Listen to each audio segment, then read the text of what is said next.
ബേപ്പൂർ തീരത്തിന് സമീപം തീപിടിച്ച സിംഗപ്പൂർ കപ്പലിൽ തീയണയ്ക്കാനുള്ള ശ്രമം തുടരുകയാണ്. കോസ്റ്റ് ഗാർഡിന്റെ ഹെലികോപ്റ്ററിൽ നിന്ന് രക്ഷാസംഘം കപ്പലിലേക്ക് ഇറങ്ങി വടം കെട്ടി ടഗ് ബോട്ടിൽ ബന്ധിപ്പിച്ചു.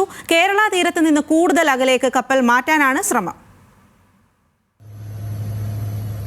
2 ദിവസം പിന്നിട്ടിട്ടും വാൻഹായ് 503 എന്ന ചരക്ക് കപ്പലിലെ തീ അണയ്ക്കാൻ സാധിച്ചിട്ടില്ല. കൂടുതലിടങ്ങളിലേക്ക് തീ പടരാതിരിക്കാൻ കപ്പലിന് ചുറ്റും വെള്ളം പമ്പ് ചെയ്യുന്നത് തുടരുകയാണ്. തീരസംരക്ഷണ സേനയുടെ 4 കപ്പലും നാവികസേനയുടെ 1 കപ്പലുമാണ് ഇപ്പോൾ തീ അണയ്ക്കാനുള്ള ശ്രമം നടത്തുന്നത്. കോസ്റ്റ് ഗാർഡിന്റെ ഹെലികോപ്റ്ററിൽ നിന്ന് ഒരു സംഘം തീ പിടിച്ച കപ്പലിൽ ഇറങ്ങി വടം കെട്ടി ടഗ് ബോട്ടിൽ ബന്ധിപ്പിച്ചു. കേരള തീരത്തിന് കൂടുതൽ അകലേക്ക് കപ്പൽ മാറ്റാനാണ് ശ്രമം. നിലവിൽ കേരള തീരത്ത് നിന്ന് 95 കിലോമീറ്റർ അകലെയാണ് കപ്പൽ.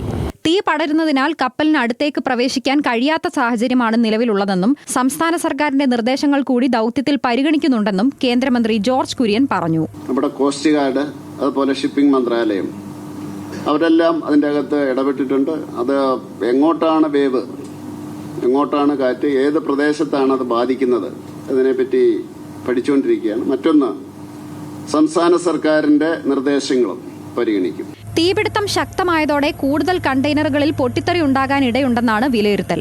കണ്ടെയ്നറുകളിൽ ചിലത് കടലിലേക്ക് വീഴുന്നുമുണ്ട്. കപ്പലിലുള്ള 140 കണ്ടെയ്നറുകളിൽ പരിസ്ഥിതിക്ക് ഗുരുതര ദോഷമുണ്ടാക്കുന്ന പദാർത്ഥങ്ങളും ദ്രാവകങ്ങളും ഉണ്ടെന്ന് സ്ഥിരീകരിച്ചിട്ടുണ്ട്. ഡോണിയർ വിമാനങ്ങളിൽ നിന്ന് ലഭിക്കുന്ന വിവരമനുസരിച്ച് കപ്പൽ 15 ഡിഗ്രി ചരിഞ്ഞതിനാൽ കൂടുതൽ വെള്ളം കപ്പലിലേക്ക് പമ്പ് ചെയ്യാനും കഴിയില്ല.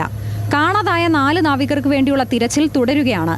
കപ്പലിലെ തീപിടുത്തത്തിൽ പരിക്കേറ്റ് ചികിത്സയിലുള്ള നാവികരിൽ ഒരാൾ കൂടി നാളെ ആശുപത്രി വിട്ടേക്കുമെന്നാണ് വിവരം. News desk, news Malayalam.